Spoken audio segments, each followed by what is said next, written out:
Oi, gente, tudo bom? Hoje eu vou fazer um vídeo sobre a minha situação financeira atual. Também eu agradeço ao primeiro inscrito, a pessoa aí que foi a pessoa corajosa de se inscrever primeiro. Eu não tô mandando esse vídeo para nenhum tipo de amigo por enquanto, não estou divulgando. Eu quero deixar esse canal ser descoberto, assim, espero que o algoritmo faça a sua.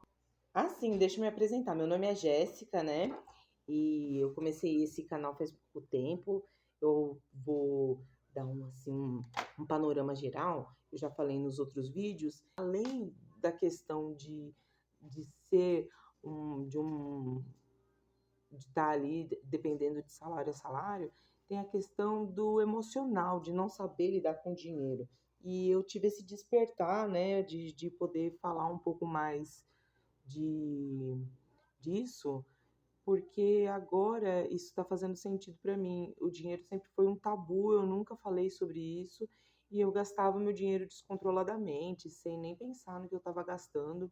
E eu passei minha juventude assim, trabalhando muito, ganhando dinheiro que hoje eu entendo que era um bom salário para minha idade, para minha experiência, mas eu não tinha o emocional para lidar nem com os desafios que apareciam, porque a vida é cheia de desafios, né?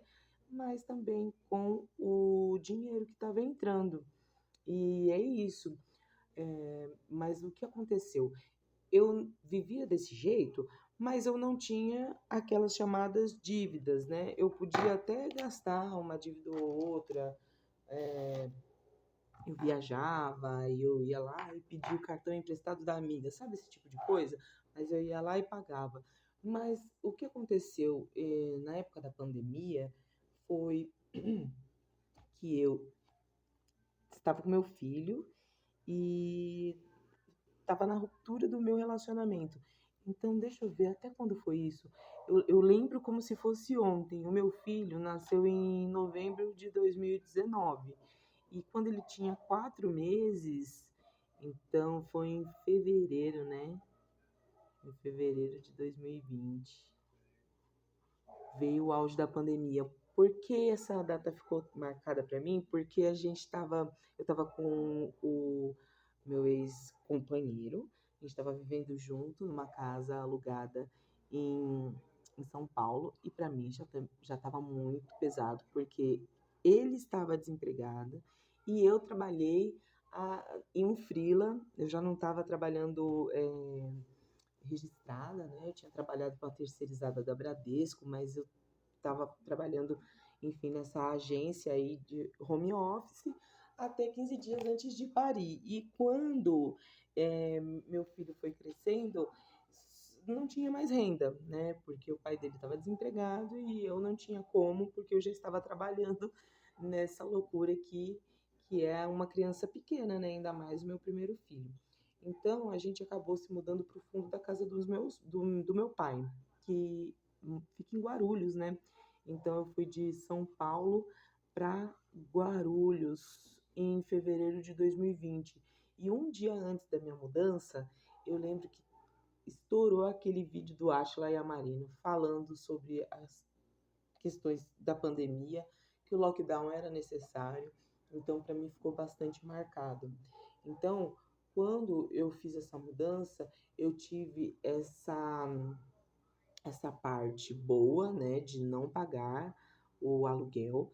Então eu fiquei sem o aluguel por um bom tempo, né, morando no fundo da casa do meu pai, mas eu fiquei desempregada, né, por um bom tempo. E aí eu recebi o Auxílio Brasil, né, na época era o Jair Bolsonaro ainda, e aí eu recebia aquele auxílio. E na época, como eu estava com o pai do meu filho, eu não recebi os dois salários, eu recebi um só, então eram R$ 600. E aí ele começou a trabalhar e nós nos separamos. Então até julho de 2020 foi quando eu comecei a viver só eu e o meu pequeno. E aí as pessoas que queriam me ajudar muito, né? E eu comecei a trabalhar de casa, em home office, e tudo. E isso daí foi até o fim do ano. E no fim do ano eu tive um burnout mesmo. Foi, foi aí que a minha cabeça ela realmente não funcionou, sabe? Eu acho que a questão de ficar isolada, só eu e meu filho, e trabalhando em vários projetos dentro de casa, e cuidando da criança, talvez eu estivesse com uma depressão, sabe?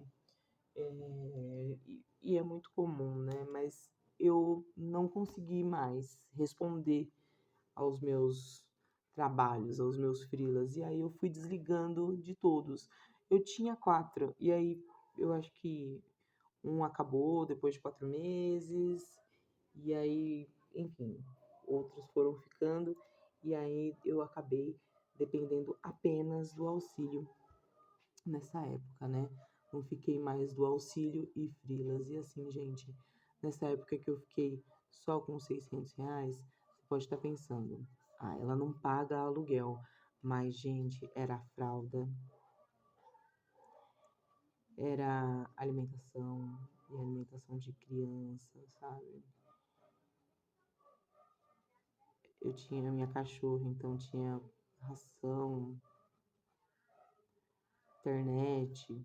Vocês podem imaginar, todas essas coisas foram se acumulando porque tinham contas que eu não conseguia pagar e eu ia. Nessa época, gente, para vocês terem uma noção, eu cortei tanta coisa da minha vida que eu até raspei o cabelo para não ter que, sabe, cuidar mesmo.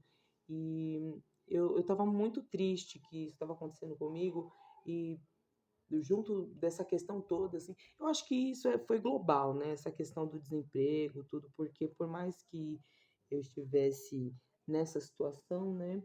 é, Ao meu redor tudo estava ruim também. Então eu via muitas pessoas assim passando por essa situação e acabou que o meu pai faleceu, não foi de Covid, mas ele faleceu de câncer e foi tudo muito rápido. Ele já estava bem, com câncer bem assim avançado e não falava, né? Mascarava a dor. Então foi assim questão de 3 meses, 4 meses para que ele falecesse. Então 2021 foi um ano bem, bem assim, imaginava que podia estar acontecendo tantas coisas juntas, assim, porque tinha a questão emocional de estar me desligando do meu antigo companheiro, e os motivos aqui não vou deixar específicos, mas ele só foi pagar um auxílio, ajudar com a pensão alimentícia, depois de 9 meses. Então assim, é óbvio que eu tinha que colocar ele no regularizar a minha pensão, né? O ideal, porque a pensão ela não é para a mãe, ela é uma pensão de alimentos, então ela é para a criança. Mas ao mesmo tempo, eu entendia que todo mundo estava num barco muito difícil e até hoje para mim e para o meu filho não é suficiente esse auxílio, mas eu tenho conversado com o pai dele e às vezes é assim, gente, a gente tem que se entender.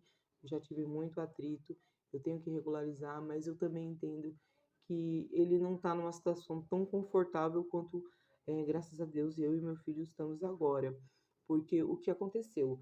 Nessa época, eu fiquei dependendo tanto das pessoas para coisas básicas. Então eu falei para vocês que eu tive esse burnout, eu não conseguia mais trabalhar com o que eu trabalhava antes, com a minha profissão, né, de minha primeira carreira. E isso foi me adoecendo muito. E é engraçado porque eu acho que foi um anjo que tocou no coração de uns amigos meus, porque na mesma semana, 3 amigos próximos que não tinham relação entre si me falaram a mesma coisa, assim, né? Naquela coisa de me animar e tudo, porque, gente, sério, eu nunca tinha pensado em entrar no serviço público, porque eu sempre fui do tipo em que não ficava desempregada, eu sempre arrumava emprego assim, com uma semana, 2 semanas, mesmo eu saía de um lugar, já entrava em outro.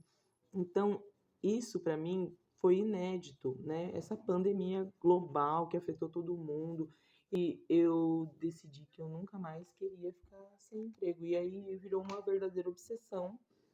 E eu estudei muito, eu estudei como se fosse um trabalho, mesmo 3 horas por dia. Eram religiosos para mim todos os dias. E graças a Deus eu tive muitas aprovações, né? Então, quando eu comecei a trabalhar lá em Itapevi, era um pouco mais de um salário mínimo, e aí, com o auxílio do Vale Transporte, com o auxílio da cesta básica, dava um pouco mais de 1.900. 1.900 e uns quebradinhos, não chegava a R$ 1.910. E aí, eu tinha um freela, que dava uma média de R$ 650, e atualmente, esse, desse, esse é pensão que o pai do meu filho envia para ele, né? Então, quando eu voltei a trabalhar, eu tinha essa renda.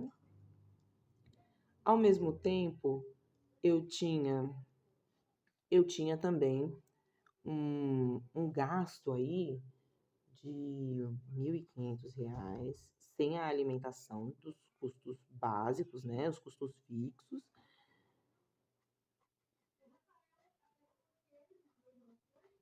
E de alimentação, gente, R$ 1.000 em média. E que eu não vou ficar destrinchando muito, não. Eu acho que é bom fazer um outro vídeo para falar um pouco mais sobre os outros gastos, porque tem coisas que eu acertei e quero repetir aqui, mas tem outras coisas que eu quero mudar. Então, quando eu estava desempregada, eu acumulei uma dívida no cartão, dívida com amigos, dívida no cheque especial, contas de consumo, enfim, uma série de dívidas que me geraram um custo médio de R$ 27.000. Aqui eu não vou pegar o meu caderninho, que está anotado item por item, de anotar tudo. Só que o caderninho, ele tá num lugar que tá bem difícil de achar, porque eu me mudei faz pouco tempo, né? Eu me mudei faz 10 dias. E aí é aqui que eu quero chegar. Eu me mudei faz 10 dias para uma cidade chamada Santo André, que é a cidade do meu novo emprego, porque eu tô desde o mês passado trabalhando aqui. Então eu saí desse lugar aqui, de Itapevi, e vim para cá, para Santo André. Então de 2.900, eu consegui ter um aumento um pouco mais de 30%. Acredito que os 30% desse valor eu consegui aumentar na minha renda. E aí eu também vou ter diminuições de gastos. E isso vai me fazer conseguir pagar mais dívidas. Agora, é claro, a minha dívida não está atual em R$ 27.000. Por, por quê? Porque desde que eu comecei a trabalhar aqui em Itapevi, eu redefini o meu estilo de vida.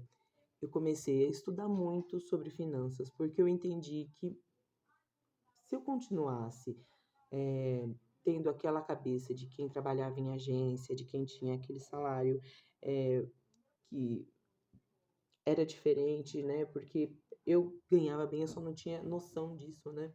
E aí eu comecei a anotar todas as coisas, comecei a cortar todos os meus custos, e isso fez com que eu pagasse 30% da minha dívida.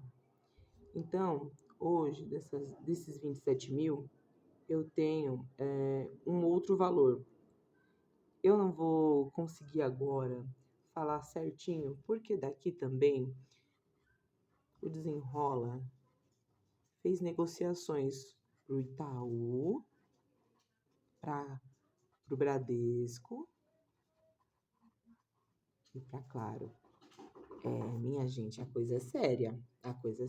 E com essa nova perspectiva de ganhar mais e pagar menos, tanto em aluguel quanto em lazer, entre outras coisas que eu quero falar no próximo vídeo, eu acredito que eu consigo chegar lá. Mas eu quero saber se vocês gostaram desse vídeo, se vocês querem que eu faça um vídeo falando sobre todos os valores que eu gastava e também onde eu me arrependo de ter gastado e porque nesse tempo que eu passei trabalhando em Itapevi, eu fiquei 9 meses lá. Eu consegui pagar 30% do total dos totais das minhas dívidas e também consegui juntar 15% da minha reserva de emergência inicial. Então, eu ainda não voltei com o meu estilo de vida porque eu tive que baixar o meu padrão de vida, porque é isso, gente, a idade chega e a gente fica um pouco mais responsável com as coisas e eu espero que eu consiga resolver muito mais esse ano para que eu alivie, coloque a cabeça no travesseiro e consiga pensar em outros passos. Porque eu estava vendo muitos vídeos sobre investimento e talvez metendo os pés pelas mãos, às vezes querendo fazer uma coisa que eu não posso agora. E vocês sabem como é, a gente quer se identificar. Então, se você está passando por isso, divide aí comigo. Se você também tem dívidas e está pensando em pagar elas, está correndo atrás, e como é que tem sido isso? Se você entrou no cartão de crédito, no cheque especial, no rotativo, me fala como é que foi a sua experiência, por que isso aconteceu. E se você puder deixar um like, se inscrever para me dar uma força. Teve uma pessoa aí corajosa que fez isso, primeiro inscrito, e eu espero que não seja o único, né? Mas é isso aí. Opa, nossa, tô fazendo barulho demais, tem muita tralha aqui na mesa. Falou, galera.